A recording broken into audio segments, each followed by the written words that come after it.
أعوذ بالله من الشيطان الرجيم بسم الله الرحمن الرحيم إن الحمد لله نحمده ونستعين ونستغفره ونعوذ بالله من شرور أنفسنا ومن سيئات أعمالنا من يهدي الله فلا مضل له ومن يضلل فلا هادي له أشهد أن لا إله إلا الله وأشهد أن محمدا عبده ورسوله صلى الله عليه وسلم. Verily, all praise are due to Allah subhanahu wa ta'ala, and we praise Him alone, and we seek His help and His forgiveness alone. We seek refuge in Allah subhanahu wa ta'ala from the evil within our own selves and from the evil of our own actions. Whomsoever Allah subhanahu wa ta'ala guides, there is no one that can misguide.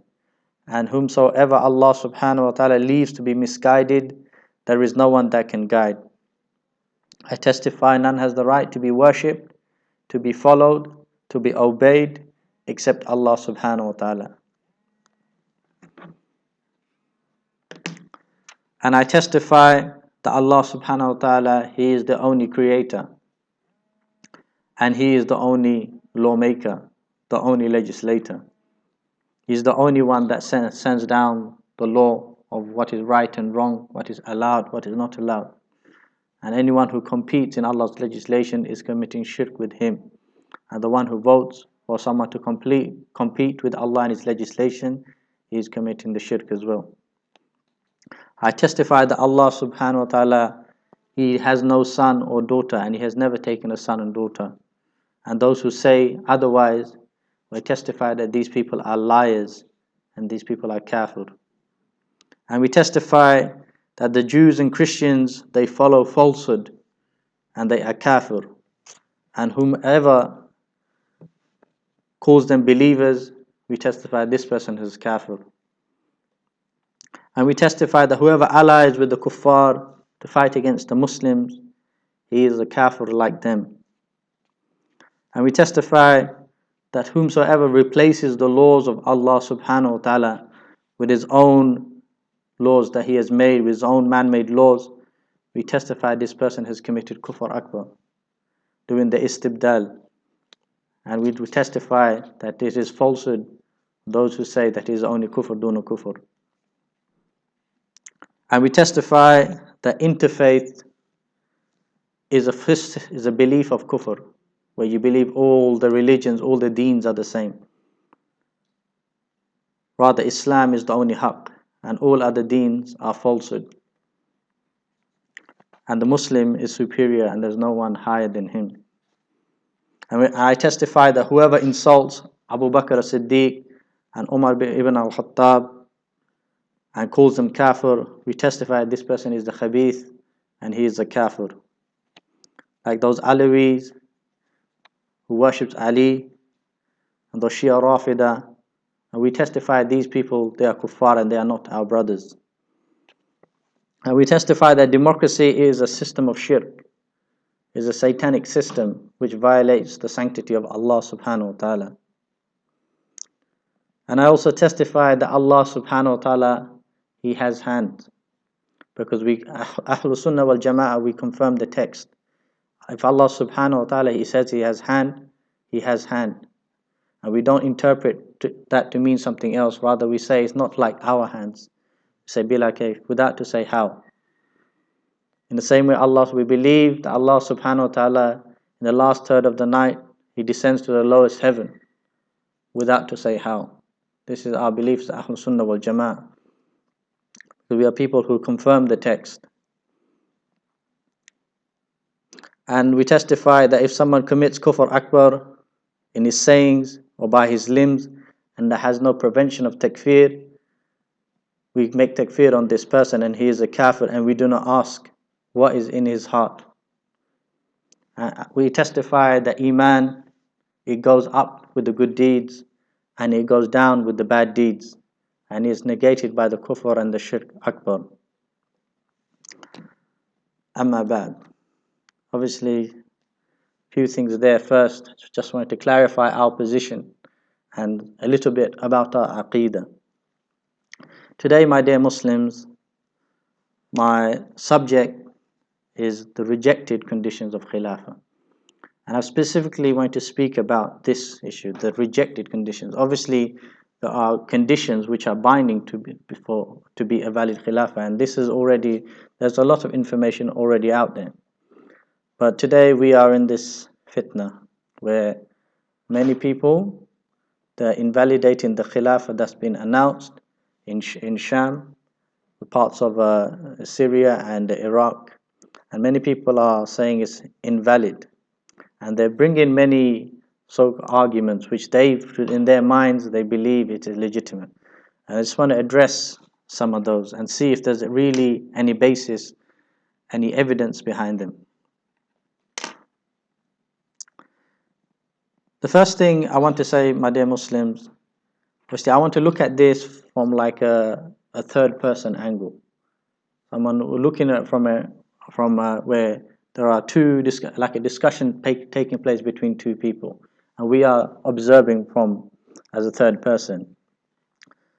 And we want to purely look at this based on hukum, based on fiqh, based on Quran and Sunnah with evidences. Obviously, I'm not part of any group or any organization.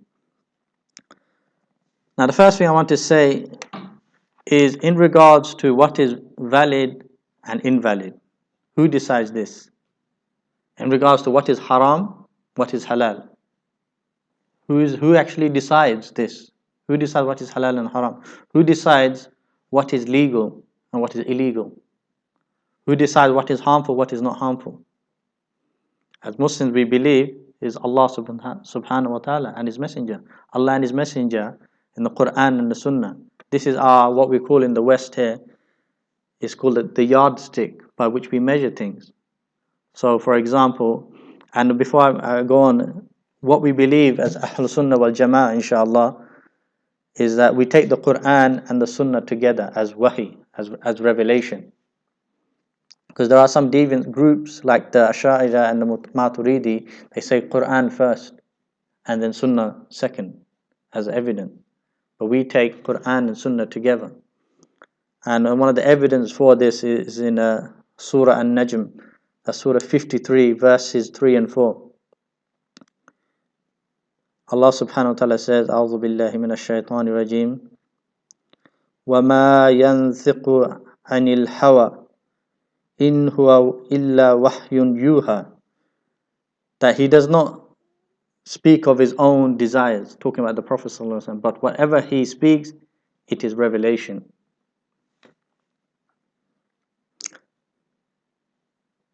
So the criterion we believe as Muslims to judge is the Quran and the Sunnah, the sayings, action, and the consent of the Prophet ﷺ.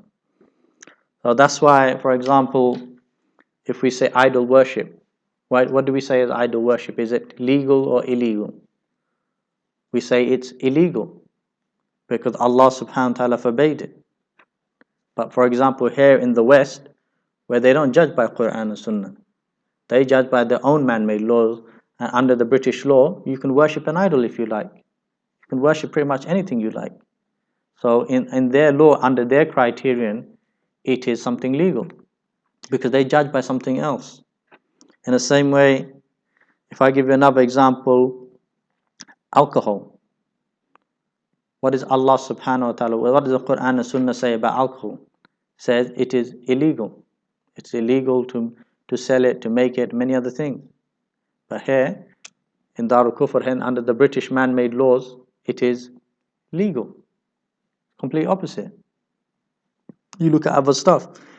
Under the Sharia, under the Quran and Sunnah, Allah subhanahu wa ta'ala says that if a man wants to marry a second wife, providing, she has wali amr, 2 witnesses, offer and acceptance, all those other things, it is legal. But here in Darul Kufr, here in the UK, it is illegal. It's actually illegal for a man to have a second wife. So you see, because they use as they don't refer to Quran and Sunnah, obviously. And the funny thing is, obviously, these kuffar, you could, subhanAllah, it was on the news even recently. I couldn't believe what I was hearing. They actually got adultery website. to facilitate people to commit adultery and cheat on their husbands and on their wives. A website dedicated, and what? This is legal by law in Britain. So you see, as Muslims, obviously we believe that it's Allah and His Messenger, is the Quran and the Sunnah that decides what is permissible, what is not, what is valid, what is invalid. And this is a very important principle we must first understand. So like for example, if we're living in a Darul Islam and someone gave a loan on riba, obviously under the Sharia this will be invalid. This riba transaction would be void. But here in Darul Kufr, it's a valid transaction. So the important thing, my dear Muslims, we must first understand, obviously, is the Quran and the Sunnah, is the Sharia that judges what is right and wrong. As far as Muslims, we don't believe that you can judge by kufr laws. You have to judge by the Quran Sunnah, but judge by the Sharia. That's why we cannot take our disputes to the kufr courts, in the British kufr courts or the Pakistani kufr courts, or even any court which does not going to give a verdict based on the Quran and the Sunnah. They're not going to use the Quran and the Sunnah to judge in the dispute. And another principle we must understand is that any condition that we lay down that is not found in the Quran and the Sunnah, that condition is void. That condition is not accepted. And this is a principle in usul. Any condition not found in the Quran and the Sunnah is rejected. And I'll give you a few examples of this just to help you understand. For example, the salah that we pray 5 times a day. One of the conditions is that you must recite Surah Al-Fatiha, because the Prophet ﷺ, there is no salah without Al-Fatiha. So anyone who, if someone's prayed and he never recited this surah, his salah is not accepted. So this is why we say it is a condition. In your salah you must recite Surah Al-Fatiha. Another condition for your salah to be valid, you must be in a state of purity. So let's say for example you broke your wudu, and now Salatul Maghrib has come and you want to pray.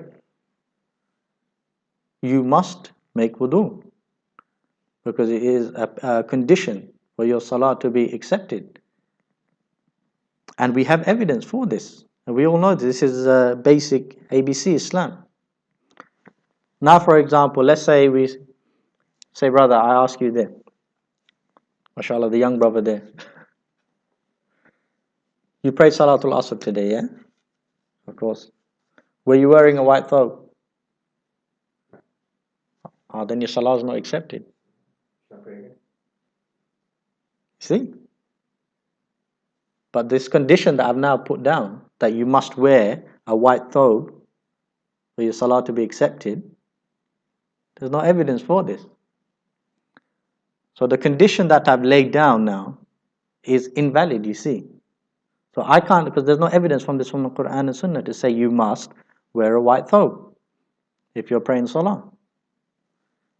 Similarly, another one, some people, funny enough, they believe that if you don't wear a hat or some kind of head covering, your salah is not accepted. That's why you see in some masjids, you see as soon as you enter, there's a big basket of hats. Even to the extent, there was once an incident, a brother was narrating that there was a man, he was in the salah, he was praying, and someone had picked up a hat while in the salah and put it on his head. See, because he believes that because this man is not wearing a hat, his salah is not going to be accepted. Now the question is, where did he get the evidence to lay down this condition? There is no evidence to say so, that if you don't wear a hat, your salah will not be accepted. So this is the important thing. You cannot lay down a condition that there's no evidence behind it from the Quran and Sunnah. Or else you'll end up invalidating people's good deeds. Like for the man, he prayed without a hat on. You just say, you didn't pray, go and pray again. You've been praying for 40 years of your life without a hat on. You need to repeat 40 years of prayer. See the dangers of someone with a lack of understanding, and he lays down these conditions. Another example I'll give is the Hajj. The Prophet said in one hadith that there is no Hajj for the one who doesn't do Arafah. So it is a condition, isn't it, that you must go to Arafah. And if you missed it, then your Hajj is not accepted. And we know this is a clear matter. Now imagine someone said, and believe it or not, some people actually believe this. Some people, they say that you must visit Medina when you go Hajj, or else your Hajj is not accepted. Now this is someone's laid down a condition, isn't it? Now the question we got to ask is there evidence behind this condition? And there is no evidence to say so, that you must visit Medina when you go Hajj in order for your Hajj to be accepted. So you see, this is why it's so important. You can see the man who spent thousands of pounds is gone to Hajj, and he just gone to Mecca, done his Hajj, and come back. And someone out of his ignorance, he'll say to the person, "Oh, you didn't go to Medina. Your Hajj is not accepted. You have to go again." So this is why it's very important when we talk and we lay down conditions that there is evidence behind it from the Quran and the Sunnah. Similarly, another thing some people they say in regards to, like for example, fasting. Someone will say, and the strange thing is, these are actual examples where people do lay down conditions which there isn't evidence behind. So they'll say that, oh, you're fasting in Ramadan. Let's say someone, he fasted the whole of Ramadan, but he never went Taraweeh, which is obviously we believe it is Sunnah, is a highly recommended Sunnah. But someone will come along and say, brother, your fasting, none of it's been accepted because you never went Taraweeh. And some people actually believe and not believe like this. But this one's saying again, he's laid down a condition and he's invalidated someone's fasting because what he perceives as the Taraweeh as a condition of the fasting to be accepted. And we know there is no evidence behind this. So like I said, obviously this is very dangerous, because if someone starts laying down conditions, he can end up invalidating people's salah, invalidating people's hajj, people's fasting, when he starts laying down conditions which there's no evidence behind. And obviously, like with many things in Islam, things have conditions, things have to be met for them to be valid. I gave some of the examples, like the salah. You must have your clothes must be pure, in a place of purity. You must be in a state of purity. You must recite Surah Al-Fatiha, etc. The Siyam, the fasting, has condition. The Hajj has condition. And similarly, the Khilafah, the Islamic governing system, it has conditions as well, which have to be met. And similarly, there are the conditions people can lay down which are invalid, which is no basis behind it.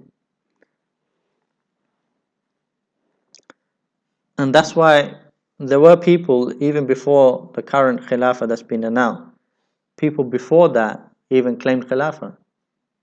Like a man called Abu Isa, who claimed to be the Khalif, and people actually gave him bay'ah. But majority of people didn't. And the reason being, they didn't believe, for example, he had shawqa, he didn't have authority. He was himself arrested by the real people in authority, the government, I think I believe in the UK, and put him in prison. And no one was able to break him out or anything like this. So he doesn't really have shawqa, does he? So obviously this is one of the conditions, valid conditions. You must have authority and power and strength. So that's why people never accepted him as Khalif. Similarly, also in Afghanistan, where you had Muslims there, they never announced Khilafah then. And the reason being, because they never really had full, sustained authority. They were constantly in fighting. And that's why they never announced Khilafah. So that's one of the conditions, you must have control and authority. We know this is a valid condition. Or else people before, they would have declared it Khilafah and people would have given bay'ah. And just on a side note, obviously I want to mention this term, obviously Mullah Umar, who we know now is confirmed, passed away. You know, people used to refer to him in the title of Amir al-Mu'mineen. And some people, they believe that because people call him Amir al-Mu'mineen, that he was the Khalif. But this is not correct. And the reason why I say that, because if you remember Abu Bakr as-Siddiq, the first Khalif of Islam, in fact, they never called him Amir al-Mu'mineen. They used to refer to Abu Bakr as-Siddiq as Khalifatul Rasulillah, the successor of the Prophet ﷺ. It was at the time of Umar ibn al-Khattab they started using the term Amir al-Mu'mineen. And Amir means the leader of the believers. So you can have a jama'ah of brothers, and you have a Amir you appoint, and you could say technically he is the Amir of those believers. So it would fit that category. But they never announced Khilafah then. And the reason why, because they didn't feel like they met the condition.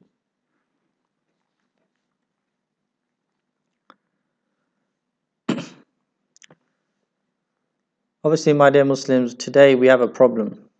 Where today many people, they invalidate the good deeds of the Muslims because of their lack of understanding on issues and without evidence. And one of the reasons why I wanted to just speak about this is because of an issue I had, or a conversation I had with a local imam from where I live. It was a few weeks ago. I went to the Jummah khutbah and I arrived there a bit late. And I heard the last parts of his khutbah, and I heard him saying something of those people in Syria, no one supports them, and I thought, obviously, and then soon after that he started the salah. I didn't get a chance to speak to him after the Jummah, but I bumped into him a few days later. So as a Muslim, obviously, you verify and you check things. You don't just assume.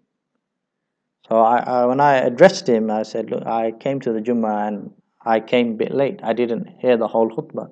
But you mentioned something about, the Muslims, or rather those people. He didn't even say Muslims. He said those people in Syria, they don't represent, or rather no one supports them. I said, who are you talking about? Was you talking about the people in the Islamic State?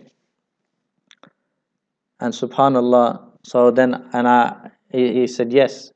So then I asked him, what do you think about the Islamic State? And the Khilafah that's been announced? And you wouldn't believe, subhanallah, my jaw like dropped. The first thing he said to me was, Abu Bakr al-Baghdadi, he's a Yahudi agent. This is the first thing he said to me. And I tell you by Allah, I was going to punch him in his face. I felt that angry. Absolutely fair, but controlling myself. First thing I said, you have absolutely no evidence for this. You have absolutely no evidence for this at all. And he could not provide a single piece of evidence. And this is a problem, you see. And it's an indication of someone who's got a grudge.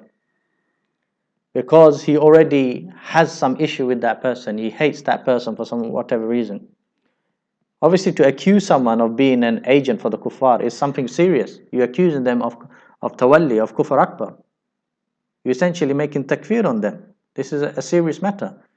And you need to provide proof. You can't just go around saying people, oh, this man, he works for MI5, this guy is a secret agent. Like many people they used to say about Sheikh Hanjum. They say he's a MI5 agent, he's this and that. How comes he never gets arrested? Because he's an MI5 agent, even though the Sheikh now is in prison. But I'm sure they'll come up with some other reason to, put his name through the mud. But you can't go around accusing people with no evidence. And his actions, in fact, it is opposite to someone who would be a Yahudi agent. Yahudi agent, that they don't declare Khilafah and implement Sharia and do jihad against the Tawagheed and break Muslims out of prisons. Which Yahudi agent does that? But regardless, anyway, this was the first thing, and it went on to some long conversation. And he started saying things like, oh, they kill innocent Muslims. I said to him, kill innocent Muslim? Which innocent Muslim did they kill? Just give me one name. And what came up? The Jordanian pilot. After the Jordanian pilot, the innocent Muslim that they killed, the Jordanian pilot, the one who used to drop bombs on the heads of Muslim men, women and children, he's the one that's innocent. Are you telling me you regard him as just an innocent person?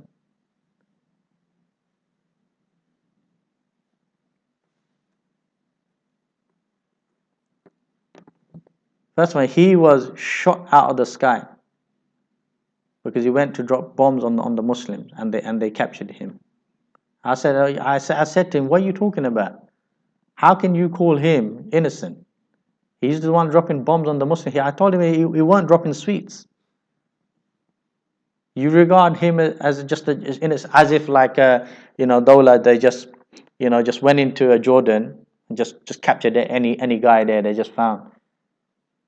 This guy used to board a plane and fly over, who knows there's Muslims living there, on the orders of the Taghut Jordanian government, dropping bombs on Muslims.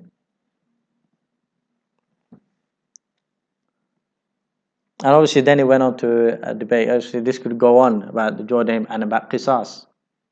Oh yeah, but the way they killed him is not right. At the end of the day, I said, have you ever studied about the ahkam of Qisas? This is very different to like when Imam Ali radiallahu anhu, who when he burnt some people because they called him God. That is very different. And obviously at that time, Ibn Abbas, he advised him this wasn't a good action because only Allah kills with fire. But this is very different to Qisas, when someone kills a Muslim by burning them. Because those bombs that they drop, they burn people. And you see on some of the pictures, the charcoal bodies of Muslims. This is why those people who have studied it, they can say this is a legitimate opinion. That that's why if someone kills a Muslim by drowning him, so to the extent even some scholars have said it's not even permissible to give him death penalty by any other means apart from drowning that person. And that's why even kuffar, subhanallah, sometimes when they have their loved ones violated, where they may be before they're killed, they'll be stabbed multiple times, their bodies may be cut up, and when that person found caught, what does the American government do? If they give a death penalty, it just gives them a lethal injection. And many kuffar even to say that I don't feel like I got justice, because they see that this person, he tortured my loved one and killed them, and he gets like a peaceful lethal injection. So even to the fitra, it doesn't agree with them, and they don't feel they got justice.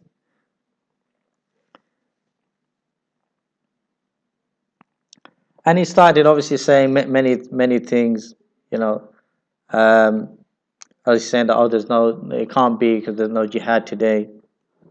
And by Allah,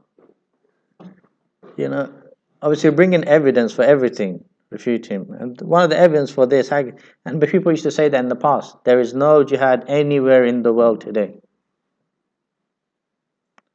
But the Prophet ﷺ said in one hadith, Sahih, found in Bukhari Muslim, there will never cease to be a group from my ummah fighting upon the truth until the last hour is established.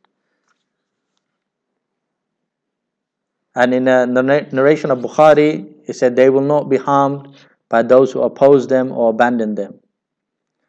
And Imam Ahmad's narration said, and they will not be concerned by those who oppose them or abandon them. So this hadith is an indication that there will always be jihad taking place until the Day of Judgment. Somewhere in the world there will be some jihad taking place. So I said, so how can you say that there is no jihad anywhere in the world today? And this is the problem we have. This man I'm speaking about, he's an imam of a masjid. And he's responsible for guiding the ummah and teaching the ummah. And this is the problem. The general people, the masses that come to the masjid, most of them, they don't study the deen. And they're easily misled by these misguided scholars. They themselves misguided these imams, and they misguide others. And many of them, because they never studied Islam properly. They thought Islam was just about salah and just about fasting. Even if you think about while growing up in the madrasa and stuff, did they ever teach you about the ahkam of qisas, of the hudud? Did you ever study these things? No. You studied about learn how to read the Quran. You learn about how to pray and how to fast. And this is one of the reasons why we have this problem. People never studied Islam comprehensively. And that's why they have a lack of knowledge in certain areas.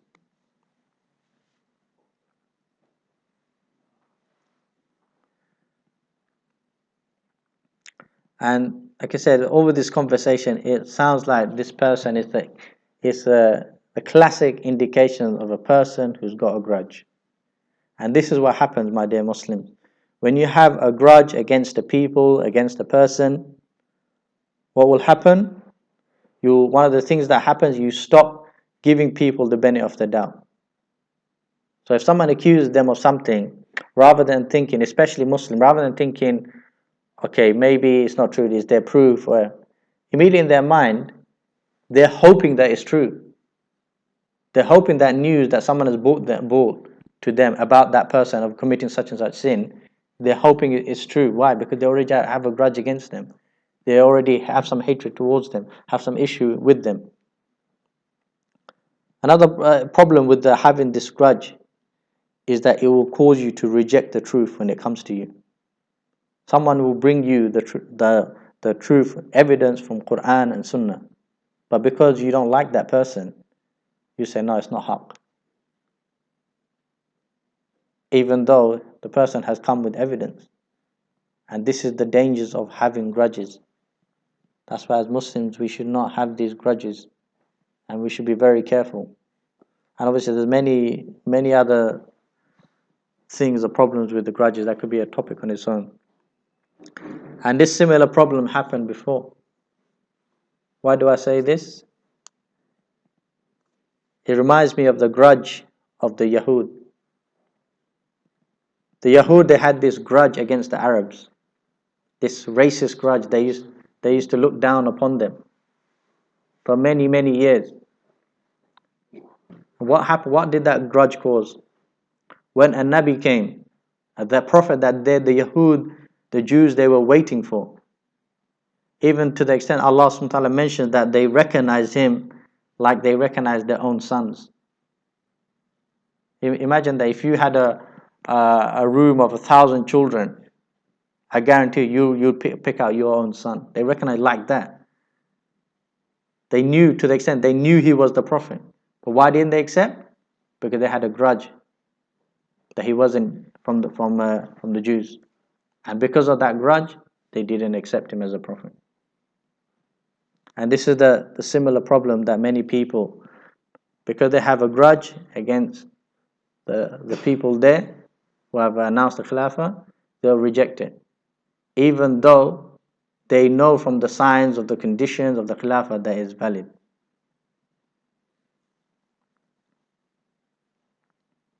And today, sadly, Many people like from Hizb ut-Tahrir, they behave like this, I have to say. Because all these years they've been working for Khilafah and exhausting their efforts, because they realize the need for the Ummah to have a Khilafah system, an Islamic governing system. And today a Khilafah has been announced, and it hasn't come from them. And so they're not going to accept it. That's what it really boils down to. So this is the dangers of these grudges. And this Imam of this masjid, he started saying, look, no, I've never heard of Abu Bakr al-Baghdadi before. So therefore, how can he be Khalif? Well, if you never, there's many people we've never heard of. Doesn't mean they don't exist. Maybe the man, he needs to get out more. Yeah, I said, just because you've never heard of him, there are other people who have heard of him. Maybe you're not up to date with the current affairs, what's happening in the world. Even before the announcement of the Khilafah, people have been hearing for over 2 years the name Abu Bakr al-Baghdadi. Before, when they used to be part of a group which is known as ISIS. But I said, just because you've not heard of this person doesn't mean, he's not legitimate. And I gave this Imam the example. And I'll give the example to the brothers. For example, I ask you, bro, Friday you prayed Jummah, yeah? What was the name of the Imam?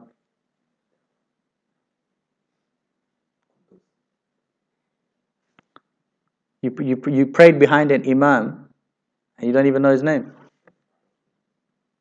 How you Salah valid then, bro? In fact, do you recognize him? If you were to end, would you recognize him if I showed you like 10 pictures? Maybe.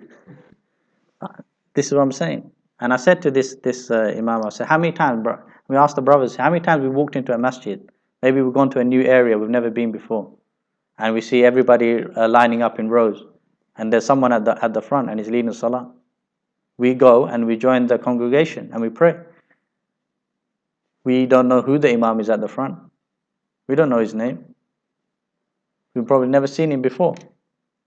In fact, sometimes if there's a huge masjid, you could end up going and joining Salah, praying. Have you not even seen there's an Imam at the front? If you I was just thinking about this today. Technically, if you think about it, there could be even a tape player playing at the front, and it just the voice is coming out from the speakers.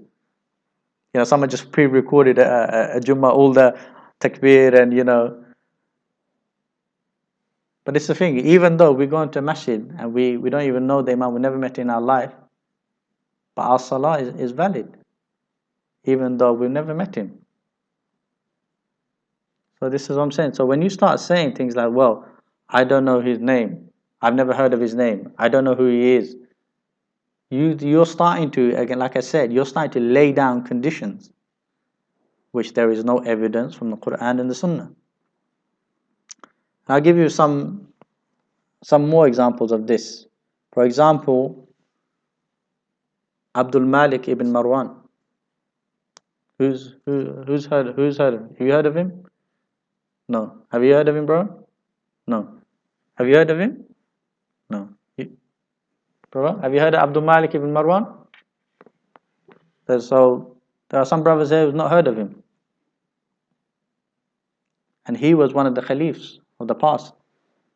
So he was a Khalif and we not heard of him. So does that mean he one Khalif? So where's the people getting this idea that, I've never heard of him, he's not Khalif?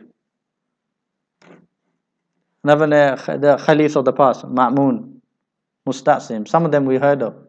But many of them we don't even know their names. And this is the problem, my dear Muslims. And the problem is some of these conditions people lay down are literally, they're laughable. It's so ridiculous.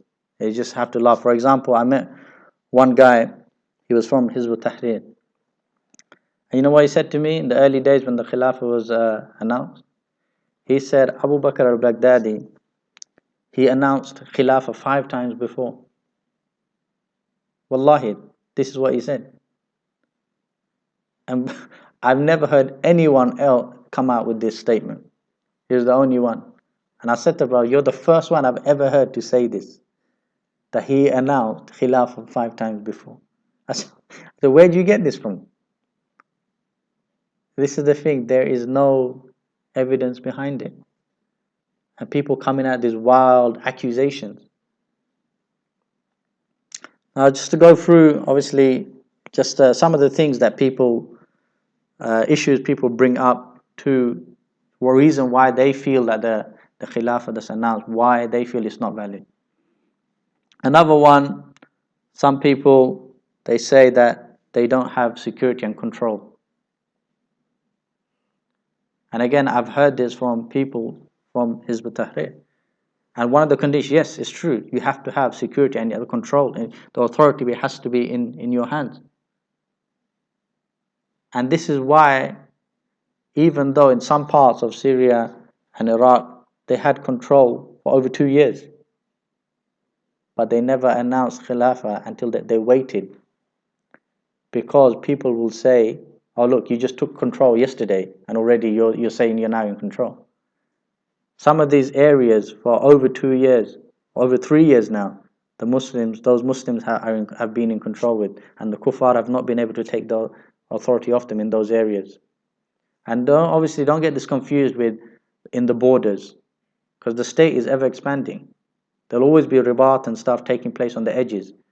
There could be skirmish, they could, kuffar could take some land, Muslims can take it. There will always be fighting on the borders, but in the core of the state, places like Mosul, places like Raqqa, the Muslims, they have been in authority there, and they have not lost our authority. So how can someone come along and say that they don't have security and they don't have control? So again, this is obviously, maybe someone's not aware of the reality of what's taking place there. Another thing, some people condition that they lay down to say this Khilafah is not valid, is they say that to be valid Khilafah, you have to be in control of Mecca and Medina. And I've heard this. And this is a very easy refutation. The Prophet ﷺ, when he established the first Darul Islam in Medina, but for many years, before the conquest of Mecca, he wasn't in control of Mecca. The mushrikeen were still in authority there in Mecca. So again, you see, so coming back, someone who says you have to be in control of Mecca and Medina, you lay down a condition now, which there is no evidence behind from Quran and Sunnah. That's why any evidence that we lay down has to have evidence from Quran and Sunnah behind it. Or else your condition that you've laid down, your condition is invalid. Another one, some people they say that they get attacked from the air. And I remember I asked Ustad Abu Bara this question, may Allah release him. And he said to me, when 9/11 happened, America got attacked from the air. But the American government, they didn't lose authority and control of USA, did they? In the same way, these kafir cowards, these crusaders and their helpers, they could drop drones from the sky. They don't have the guts to go in on the ground.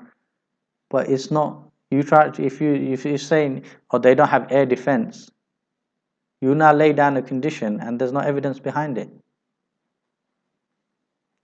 So this is why it's very important. And even though you can see they're shooting down Jordanian pilots from the sky, and in the future they'll get probably more air defense weapons.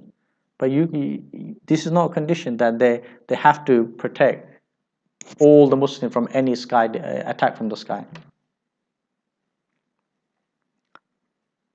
Another thing a condition they lay down is that all the Muslims in the world, they have to accept it, the Khilafah. Again, there is no evidence behind it. And this, if you think about it, is so ridiculous. Are you telling me from let's say there's 1.5 billion Muslims in the world? So what one man's going to come out from the middle of nowhere and say, I'm a Muslim, I don't accept it. What are you going to do then? I was going to say, well, this man here doesn't accept it, so it's invalid. It's ludicrous. You know, but people come out with these statements. People then they say that, oh, majority of Muslims have to accept it. Okay, what's majority? 50%? 80%? 100%? That's what I'm saying. It's not about majority of people have to accept it. Even to the extent that Ahlul Hali wal Aqd, the people of authority, people of Shawka, it can even be one person. If there's one person in an area, in a state, and he's the sole person that he has authority and control, and he passes it on to someone else, that one person can himself become Ahlul Hali wal Aqd, because it's about transferring the power and authority.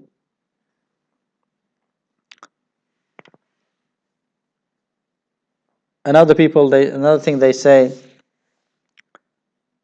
obviously the majority of people they don't accept, but when the Prophet ﷺ took authority in Medina, majority of the people there, they were kuffar. Majority of the people. So where people get that, say that in the land where they have authority, majority of people have to be Muslims.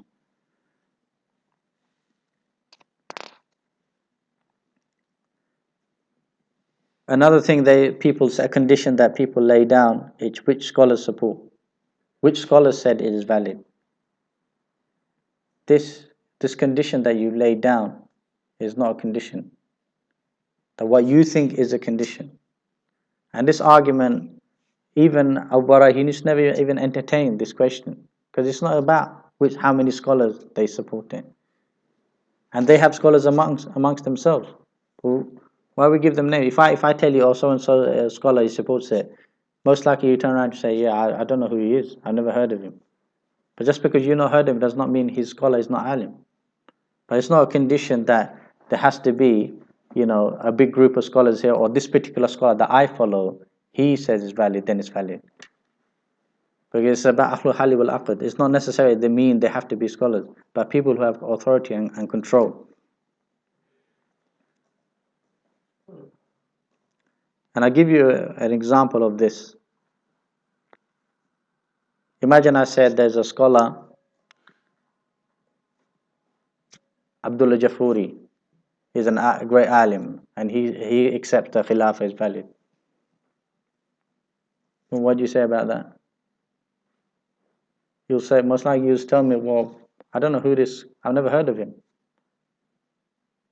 Just because you not heard of him does not mean he's not a scholar. This is one of the problems. So even if we start rolling out names, you may not have heard of them. Doesn't mean the scholars are not believe it's valid and not supporting it. And I'll give you an example of this. A great alim, a great scholar of Islam, by the name of Nu'man ibn Thabit ibn Zu'ta ibn Marzuban. Great alim, great scholar of Islam. And I ask you, has anybody here in this gathering heard of this person? Just put your hand up if you heard of this particular person. I can't for the Palto, I can't see anyone's hand up. But if I tell you this person was Abu Hanifa, that is actually, Abu Hanifa is his kunya. This is actually his name, his full name. So, and you all know Abu Hanifa, isn't it? And you know it's a great scholar of Islam, great alim. So you see, my dear Muslims, it's because you've not heard of someone does not mean they're not alim.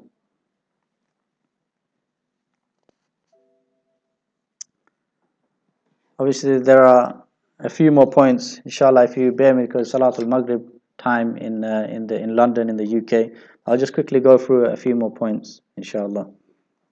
Another thing people they say it's not valid because they don't have the correct aqidah of Ahlul Sunnah wal Jama'ah. And this is incorrect. Maybe you've heard something about them that someone has said to say they have some different aqidah other than Ahlul Sunnah wal Jama'ah. But this is not verified. Their aqidah is that of Ahlul Sunnah wal Jama'ah. And even if it wasn't, by saying so, you're laying down a condition saying that, i.e., this Khilafah or a Khilafah cannot be valid unless the people in authority have the Aqeedah of Ahlul Sunnah wal Jama'ah. But we know from history that some of the Khulafa, after the righteous one, they had deviancy in the Aqeedah. They weren't Ahlul Sunnah wal Jama'ah. We know the famous case of in the time of Imam Ahmad ibn Hanbal, the Khalif. He used to believe the Quran was not the actual words of Allah. And many people after him, they had deviance from the path of Ahlul Sunnah wal Jama'ah in their Aqeedah. But people never said that their authority was not valid. So again, this, even if it wasn't that they didn't have an Aqeedah, is not to say that, necessary to say that, oh, it's not valid. But obviously I believe they have the Aqeedah of Ahlul Sunnah wal Jama'ah. They don't make, people nowadays, obviously they come out and they start saying, oh, the Khawarij. Khawarij have a particular Aqeedah. They have a particular, when we say Murjia, and we say the Maturidis and the Ash'ariya, we know them for their particular Aqeedah, their beliefs. Khawarij, they make takfir on people when they commit a sin. Kufr duna kufr. Abu Bakr al-Baghdadi and those in authority there in the Khilafah, they don't believe this. They don't follow, they don't call people kafir for drinking alcohol. Because they don't believe minor sins make you kafir, like the Khawarij. So where people are getting this thing, or they have the Aqeedah of the Khawarij, or they are Khawarij, there's no basis behind it. Maybe someone else who hates them told you that they have it because he doesn't like them. Obviously you need to verify and check. And you can see from the evidence, from the punishment they're given to people for doing sins, the punishment. They give them ta'zir and lashes and stuff. Or else they would have called them kafir. Because that's what the Khawarij did. They used to call people kafir for even committing minor sins. So this obviously is rejected. Another thing people obviously lay down, which they say he needs to be valid, they say he needs to be from Qurayshi lineage. And obviously what we believe is this is a recommended condition. But even for argument's sake, you believe is a valid binding condition. He's from the lineage of Quraysh. So there's no argument there. There's nothing needs to be discussed. Another thing people they say is it can't be, for Khilafah to be valid, the Mahdi has to be present. And you've heard this. People say Khilafah, people used to say this many years ago, they say Khilafah will never come until the Mahdi returns. And I remember one brother used to be with us, he used to say that the Mahdi will be sent from the Islamic State. So what does that indicate? From one hadith, I couldn't had time to bring the narration. So if he's going to be sent from the Islamic State, that means the Islamic State is going to be there before the Mahdi. So like people come with many ahkam. They try to say, oh, there's no jihad until the Mahdi comes. And the funny thing is, I don't know what I was thinking about. They wouldn't say that, there's no marriage without the Mahdi. People will get married and stuff. They won't wait for the Mahdi for that. But they lay down conditions, and you have to wait for the Mahdi to do certain things, for certain things to be valid. Another thing people they say, oh, for it to be a valid Khilafah, they have to have a huge army, and their land that they have authority of has to be huge, a big piece of land. Obviously, again, like I said, people are laying down conditions which there's no evidence for it. Like, for example, I'll give you an example. I'll just check Google. I was just typing in what's the current Medina, what's the land area, how much area does it cover? Obviously, you got to remember now, Medina obviously has expanded from the time of the Prophet ﷺ. But according to Sheikh Google, it says Medina is 89,000 meters squared in terms of the size of Medina. You know how big London is? London is 1,572,000 meters squared in space. That's almost 3 times. So if Medina, where the Prophet established the first Islamic state and authority there, let's say it was this, essentially what he had a valid state, where in a piece of land which is almost a third of the size of London. And we know, obviously, those of us who are living in London, how small London is. How could it be valid with the area of this size at the time of the Prophet? And now people just say, oh, they need to have a huge area of land. And they say, another thing they say, oh, majority of it is just desert or just barren land. What do you think it was at the time of the Prophet? Majority of the Arabian Peninsula was desert, even more so than today. Today, cities in the desert places where there used to be desert, people have made cities and stuff. So it's not, obviously there has to be, a sizable amount where the people living in that land. It can't be just like, I've got Khilafah in my back garden. Another thing they say that in order for it to be, I don't accept it, it's not valid because they don't have nuclear weapons. And I believe someone asked what are the same question. No one ever said so, that they must have nuclear weapons for it to be valid. Where are you getting these conditions from? Where are you getting these things that you're laying down and invalidating something which the Prophet said that whoever dies without to have the bay'ah on his neck to an imam, he does the death of Jahiliyyah.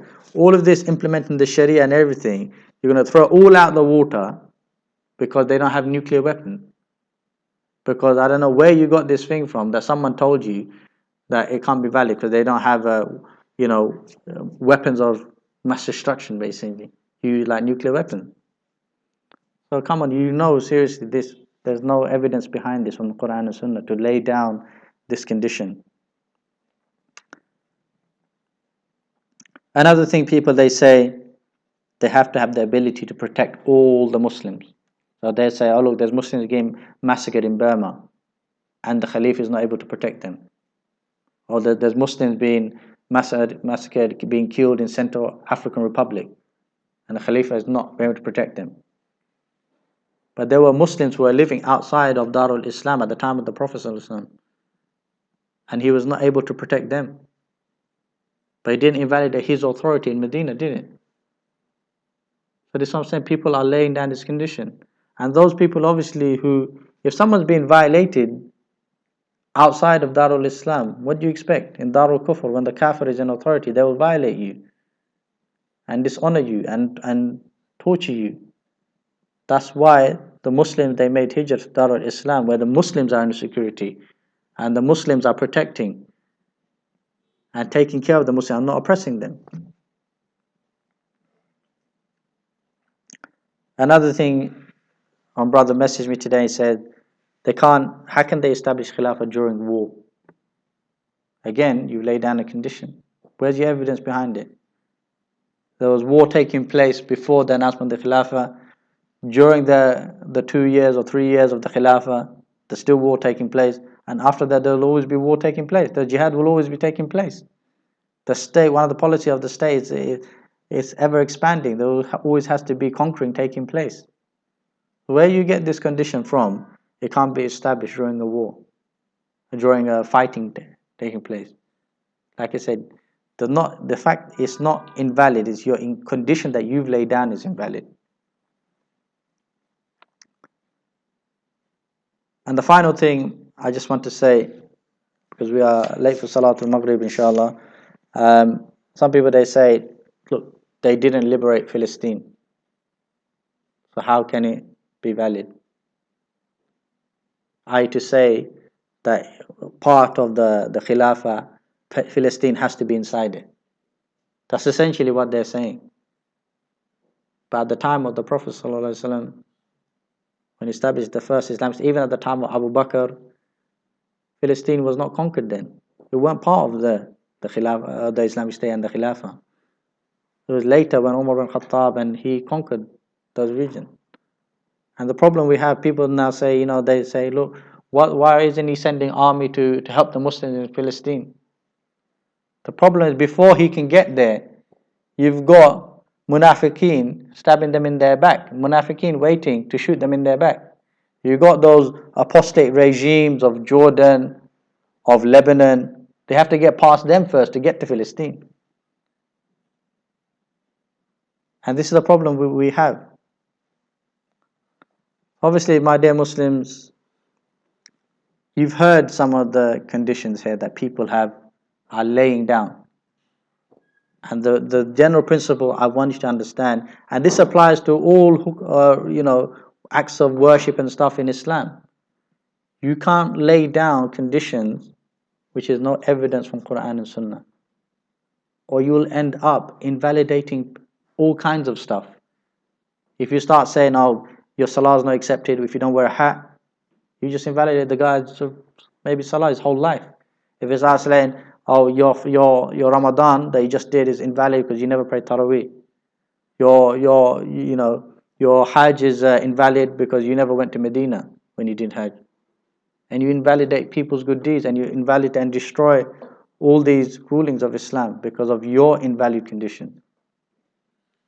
So, my dear Muslims, obviously be careful. Be careful and base everything, bring it back to Quran and Sunnah. Bring it back to evidence.